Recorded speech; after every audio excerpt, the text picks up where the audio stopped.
The United States and China have reported substantial progress following 2 days of high-stakes tariff negotiations in Geneva.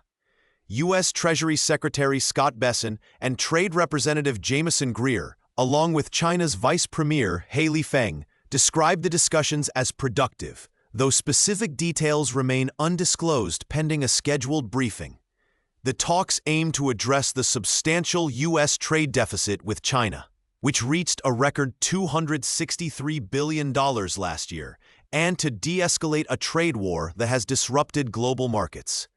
Both nations have imposed steep tariffs, with the U.S. levying up to 145% on Chinese goods, and China retaliating with 125% on U.S. imports, impacting trade worth over $660 billion annually. The negotiations have established a consultation mechanism for future dialogue, signaling a structured approach to resolving ongoing trade tensions. While President Donald Trump has expressed optimism about a potential total reset in trade relations, Chinese officials have maintained a cautious stance, emphasizing their unwillingness to compromise on core principles. Despite the lack of concrete breakthroughs, even a modest reduction in tariffs could stabilize markets and restore confidence in global trade dynamics. The broader economic context includes soaring gold prices, driven by market volatility and uncertainty surrounding trade policies. This trend has increased activity among U.S. jewelry merchants, as investors seek gold as a safe haven asset amidst concerns over inflation and economic instability. The outcome of these negotiations is pivotal, as it could influence global economic dynamics and investor sentiment, particularly in sectors directly affected by tariffs. Amazon's stock, despite a recent pullback of over 20% from its high, remains a potentially strong long-term investment due to its robust retail and cloud computing operations. Historically, investing in Amazon at the start of any year over the past 2 decades would have yielded positive returns 5 years later. The company's retail segment, encompassing online and physical stores as well as third-party seller services, generated nearly $100 billion in net sales in the first quarter of 2025, accounting for 64% of its business. Despite uncertainties surrounding tariffs, which pose a broad industry challenge, Amazon's extensive logistics and customer base provide a stable foundation for continued success in retail. The primary driver of Amazon's future growth is expected to be Amazon Web Services, AWS, its cloud computing division. AWS reported $112 billion in trailing 12-month net sales and grew by 17% in the first quarter. CEO Andy Jassy anticipates a significant increase in global IT spending on cloud computing, from 15% currently to 85% over the next 2 decades, positioning AWS for substantial growth. Additionally, Amazon's artificial intelligence business is expanding at an annual rate exceeding 100%, generating billions in annual sales. AWS's profitability, with a nearly 40% operating margin in the first quarter, underscores its potential to significantly enhance Amazon's overall profits.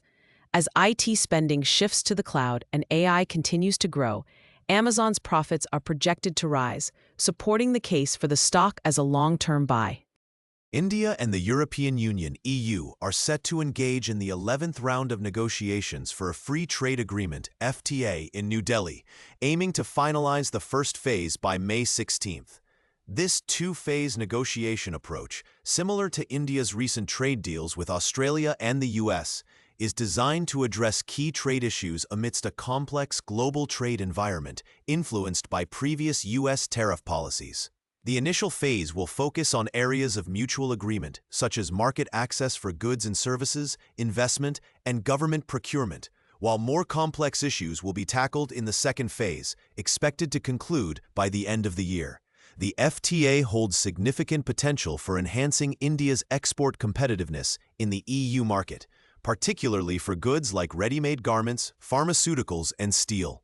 The EU, India's largest trading partner for goods, accounting for 17% of its exports, seeks reductions in duties on automobiles, medical devices, and products like wines and spirits, along with a robust intellectual property regime. The negotiations, which resumed in June 2022 after an 8-year hiatus due to market access disputes, cover 23 policy areas. A successful agreement could substantially boost bilateral trade, which reached USD $137.41 billion in goods and USD $51.45 billion in services for 2023, reinforcing the importance of these talks in shaping future economic ties. Zopa Bank, a prominent digital challenger bank, has announced a significant increase in its credit card interest rates, raising the annual percentage rate, APR, for new customers from 9.9% to 26.6%. This adjustment also affects some existing customers who previously enjoyed lower rates. The APR represents the yearly cost of borrowing on a credit card, encompassing both fees and interest. Many customers, particularly those with good credit scores who benefited from the initial low APR, have expressed dissatisfaction with the abrupt rate hike, citing concerns over increased borrowing costs. The move by Zopa Bank reflects broader industry practices where credit card issuers periodically adjust interest rates based on economic conditions and customer creditworthiness. While the bank assures that the rate changes aim to offer fair value, the decision has sparked notable customer frustration. This shift could prompt affected customers to explore alternative financial products, such as balance transfer credit cards, which often offer interest-free periods on transferred balances, potentially easing the burden of higher interest costs. For those who consistently pay off their balance in full each month, the rate increase will not incur additional interest charges, offering some relief amidst the changes. Ripple's XRP has gained renewed investor interest following a favorable conclusion to its prolonged legal battle with the SEC. The settlement, which involves a significantly reduced payment of $50 million and the return of $75 million from escrow to Ripple, has lifted a cloud of regulatory uncertainty that had been suppressing XRP's price. This development has seen XRP's price jump to the $2.28 to $2.31 range, with analysts focusing on a key resistance zone between $2.55 and $2.60. A breakout above this level could pave the way for further gains, potentially revisiting previous highs of $3.55 and even reaching ambitious targets of $4.85 or more.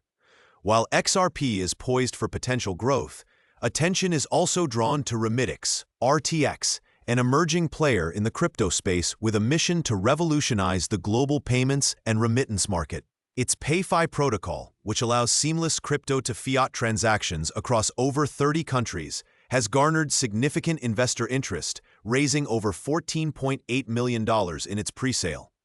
Analysts predict bold returns of 50x to 100x, driven by the project's ability to bypass traditional systems' high fees and slow speeds. As XRP consolidates its position post-SEC settlement, Remitix presents a high-reward alternative, highlighting the diverse opportunities in the rapidly evolving crypto market. Japanese Prime Minister Shigeru Ishiba has reiterated his commitment to eliminating all tariffs in ongoing trade negotiations with the United States. Speaking on Fuji Television, Ishiba emphasized the importance of removing high auto import levies, which currently impose a 25% tariff on Japanese car exports to the U.S. This stance comes in the wake of a recent U.S.-UK trade agreement that maintained a baseline 10% tariff on British car exports, which Ishiba views as a suboptimal model. He argues that reducing tariffs would benefit American consumers by lowering car prices and aiding the U.S. economy. The discussions highlight the broader economic relationship between Japan and the U.S., especially under the leadership of U.S. President Donald Trump, who has stated that while a 10% baseline tariff will remain, exemptions could be considered for countries offering significant trade terms. This ongoing negotiation is crucial for Japan, as the auto industry is a significant component of its economy. Additionally, Ishiba's comments on domestic economic policies, such as the potential reduction of the consumption tax, suggest a careful balancing act between stimulating the economy and maintaining fiscal health. The outcome of these negotiations could significantly impact bilateral trade relations and economic strategies in both nations. JetBlue Airways is navigating significant challenges as it attempts to stabilize its financial position amidst a turbulent market environment. The airline, which initially gained prominence by combining low-cost pricing with premium service elements, is currently facing a steep decline in its stock value, down almost 80% from its 2021 highs. This downturn is largely attributed to economic uncertainties and regulatory setbacks, including the blocked $3.8 billion acquisition of Spirit Aviation Holdings and the dissolution of its partnership with American Airlines due to antitrust issues. Despite these hurdles, some investors see potential in JetBlue as a deep value opportunity, noting its market cap of $1.58 billion is significantly below its net tangible assets valued at $2.05 billion, suggesting an undervaluation that could be attractive for speculative investors. Conversely, JetBlue's operational and financial challenges paint a bearish picture. The airline struggles with high operational costs, notably spending $0.1145 per seat per mile, which is significantly higher than competitors like Frontier Group Holdings. Additionally, JetBlue's debt-to-equity ratio is the highest in the industry, nearly 5 times its equity value, raising concerns about its financial health. The airline's inability to finalize the Spirit merger and the broader industry's pilot and aircraft shortages further complicate its growth prospects. While there is speculation about a potential partnership with United Airlines, such a deal would likely be protracted and on terms favoring United. Without a clear path to profitability, JetBlue may face prolonged financial turbulence, making it a risky investment for those seeking stability. In May, foreign investors infused over 14,000 crore into India's equity market, marking a significant turnaround from earlier outflows in 2025. This positive trend, which began in April with a net investment of rupees 4,223 crore, reflects growing confidence in India's economic fundamentals, supported by a strong domestic economy, low inflation, and favorable interest rates. The inflow was driven by global factors such as a weaker dollar and slowing economic growth in the US and China. According to depository data, foreign portfolio investors, FPIs, made a net investment of rupees 14,167 crore by May 9, despite a brief sell-off of rupees 3,798 crore due to geopolitical tensions between India and Pakistan. V.K. Vijayakumar, chief investment strategist at Geojit Financial Services, noted that while equity inflows remain robust, debt inflows might not see similar strength. Total FPI outflows in 2025 have decreased to rupees 98,184 crore, highlighting the reversal in investor sentiment. The continuous buying trend by FPIs, who purchased equities worth rupees 48,533 crore over 16 trading days, underscores the renewed confidence in the Indian market. Experts suggest that this momentum may continue, potentially boosting the Indian stock market further in the coming months. Egg prices have seen a notable decline from their peak earlier this year, offering some relief to grocery shoppers amid broader inflationary pressures. According to market research firm NIQ, the average price of a dozen eggs fell from $6.55 in mid-March to $5.45 by mid-April. Despite this decrease, consumers have adjusted their price expectations, with many now willing to pay more than they were at the beginning of the year. This shift in consumer sentiment comes as prices for other grocery staples, such as chicken and beef, continue to rise, reflecting ongoing inflationary trends. The broader economic context is heavily influenced by President Donald Trump's trade policies, which have introduced significant uncertainty into the market. The expansion of the trade war has led to increased tariffs, impacting the cost of various imported goods and contributing to inflationary pressures. While the White House has made progress toward a trade deal with the UK, the ongoing disputes, particularly with China, continue to create volatility. This situation poses a risk of deflation in certain agricultural categories if U.S. exports decline due to retaliatory tariffs, potentially lowering domestic prices but harming farmers. As negotiations continue, the consumer economy remains in a state of flux. with corporate executives and agricultural exporters expressing concern over the potential for further price hikes. Warren Buffett's announcement of stepping down as CEO of Berkshire Hathaway by the end of 2025 marks a pivotal moment for the $1.1 trillion conglomerate. Greg Abel, currently vice chairman of non-insurance operations, will assume the role while Buffett remains as chairman. This transition has led to a 5% dip in Berkshire's shares, reflecting investor uncertainty over new leadership.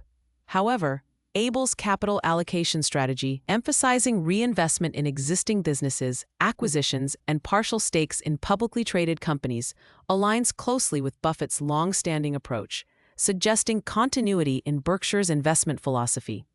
Berkshire Hathaway's robust financial position, highlighted by its $348 billion in cash and cash equivalents, positions the company advantageously in potential economic downturns. Historically, Berkshire has capitalized on recessions by making strategic investments, such as the 2008 investment in Goldman Sachs and the 2011 stake in Bank of America. With a diverse portfolio, including significant holdings in Apple, Coca-Cola, and American Express, and a substantial insurance float that facilitates investment, Berkshire remains well-equipped to seize opportunities. As Abel takes the helm, investors are optimistic about the company's ability to maintain its trajectory of strong returns, making it a compelling option for long-term investment despite the leadership transition.